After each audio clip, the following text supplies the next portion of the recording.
गांव का नाम था भैरवपुर। एक आम सा गांव, खेत, मिट्टी के घर और बीच गांव में एक पुराना सा पीपल का पेड़। लेकिन इस गांव की शांति सिर्फ दिन तक ही रहती थी। जैसे ही शाम ढलती, भैरवपुर एक अजीब सी खामोशी ओढ़ लेता। इस गांव में एक रस्म थी। शादी के बाद दुल्हन की विदाई सूरज डूबने से पहले हो जानी चाहिए। अगर कोई पूछता ऐसा क्यों, तो गांव के बुजुर्ग बस इतना कहते, क्योंकि इस गांव की एक दुल्हन आज तक विदा नहीं हो पाई। मैं हूं रोहित। मैं शहर से हूं और एक डॉक्यूमेंट्री प्रोजेक्ट के लिए भैरवपुर आया था। मुझे गांव के लोक विश्वास, कहानियां और अनसुलझी घटनाओं पर काम करना था। मुझे लगा था लोग बढ़ा चढ़ा कर कहानियां सुनाते हैं, पर भैरवपुर ने मुझे गलत साबित कर दिया। मेरी पहली ही रात गांव में अजीब थी। शाम के बाद कोई बाहर नहीं निकला। कुत्ते भी चुप थे। सिर्फ वह हवा थी जो पीपल के पत्तों को ऐसे हिला रही थी जैसे कोई धीरे धीरे सांस ले रहा हो। उसी रात मैंने पहली बार घुंघरू की आवाज सुनी।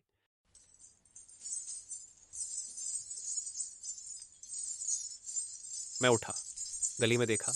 दूर से एक लड़की आती दिख रही थी। लाल लहंगा, भारी गहने, सिर पर घूंघट। दुल्हन। वो धीरे धीरे चल रही थी, पर उसके पैर जमीन को छू ही नहीं रहे थे। मैं बोलना चाहता था, पर गला सूख गया।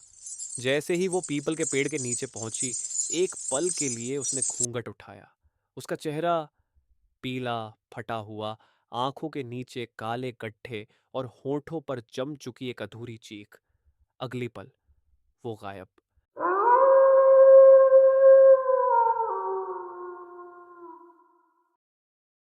सुबह जब मैंने ये बात गांव वालों को बताई, पूरा गांव चुप हो गया। किसी ने मेरी तरफ नहीं देखा।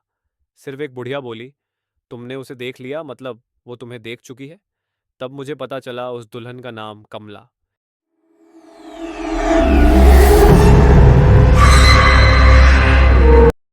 20 साल पहले कमला की शादी इसी गांव में हुई थी। शादी धूमधाम से हो रही थी, ढोल, शहनाई, सब कुछ।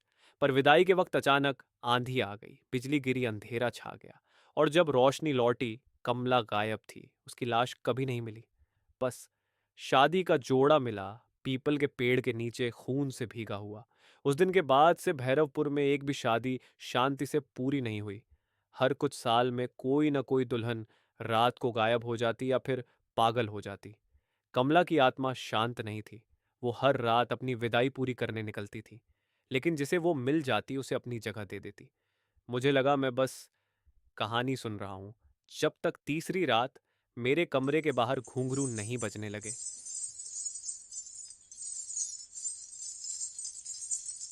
दरवाजा खुद ब खुद खुल गया। कमला सामने खड़ी थी। इस बार उसका घूंघट पूरा उठा हुआ था। उसकी आंखों से खून के आंसू गिर रहे थे। उसने धीरे से कहा, विदाई अधूरी रह गई है, कोई तो मेरे साथ चले। मुझे समझ आ गया। वो मुझे ले जाने आई थी। मैं भागा मंदिर, खेत, पीपल, पर वो हर जगह मेरे सामने आ जाती। आखिर गांव के शमशान के पास मुझे एक पुराना कुआं मिला। वहीं सच छुपा था। कमला को शादी के दिन ही मार दिया गया था। दहेज कम था। गांव वालों ने उसे जिंदा ही कुएं में धकेल दिया और आंधी का बहाना बना दिया।